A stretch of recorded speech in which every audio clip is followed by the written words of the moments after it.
大家好，我叫雷鋒，今日想同大家分享嘅題目就係長者生活津貼。喺呢度我主要會講下什麼入息係要計，什麼入息又唔使計，同埋什麼資產要計，什麼資產又唔使計呢？未開始講之前，請大家點讚、留言、分享，同埋最緊要幫忙撳埋免費訂閱嘅鐘仔，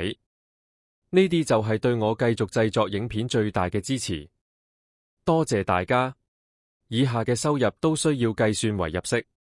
薪金、工資、每月收到嘅佣金或獎金，從自雇所得嘅每月入息，手工業或生意上嘅入息，退休金或長俸，從年金計劃所得嘅固定年金，不論是每月、每半年或每年發放。如長者參加多於一項年金計劃，其所獲取嘅年金都要合併計算為每月入息。從收租或分租、物業或車位所得嘅淨收益，以下嘅收入都不需要計算為入息。在安老按揭計劃下每月所獲得嘅款項，只適用於以自住物業作抵押嘅安老按揭計劃。保單逆按計劃下每月所獲得嘅款項，每月作出嘅強制性供款，子女級嘅每月家用，親友級嘅零用錢，以下嘅資產都需要計入為資產。資產包括土地和非自住物業、現金、銀行儲蓄、股票及股份嘅投資、債券、基金、獨資、合夥經營嘅公司或商號或有限公司嘅權益。累算退休權益是指目前保留在強制性公積金計劃或其他退休金計劃內嘅退休權益。該等權益嘅總額估計可參考強積金計劃受託人或其他退休金計劃受託人或管理人最近期發出嘅權益報表或其他有效證明文件所提供嘅資料。以下嘅資產都需要計入為資產。商業或作投資用途嘅車輛，例如的士及公共小巴及其營業牌照、金條及金幣。物業包括在香港及香港以外地方嘅土地及任何用途嘅房產物業、車位等。已被提取嘅累算退休權益須計算為資產。其他由申請人及或其配偶或同居人士分別或共同擁有或與他人共同擁有嘅物業或車位，包括組屋均是作非自住物業，都需納入資產計算。以下的資產都需要計入為資產。錢收埋放在餅乾罐或床下底、膠箱等地方，但如申請人或其配偶或同居人士所持有嘅保險計劃，不涉及人壽、醫療及危疾等類別保險成分，有關保單嘅現金價值，則會按資產類別，例如投資或儲蓄，都需被納入資產計算。如保險箱內嘅物品是屬於現時列出嘅6項資產，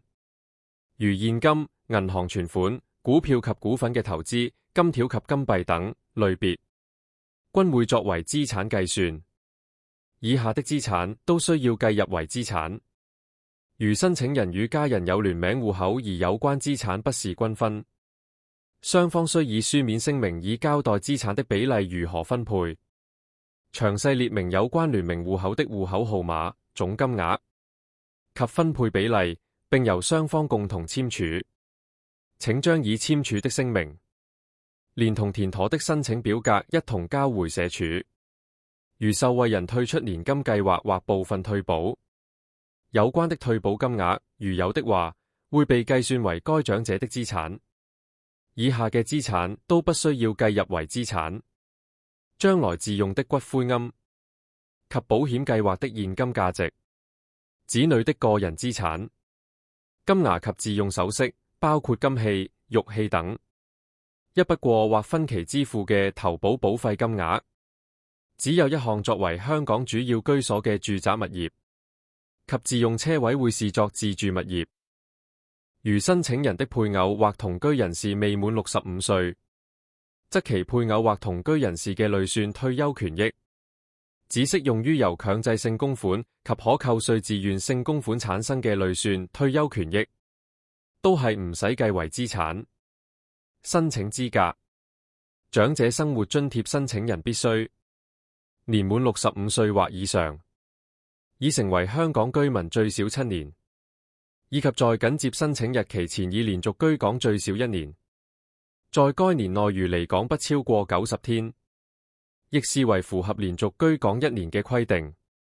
申報資產及入息嘅水平沒有超過規定限額，及不得同時領取公共福利金計劃下嘅高齡津貼或傷殘津貼，或綜合社會保障援助。長者生活津貼嘅入息及資產限額：單身人士入息限額10,770元，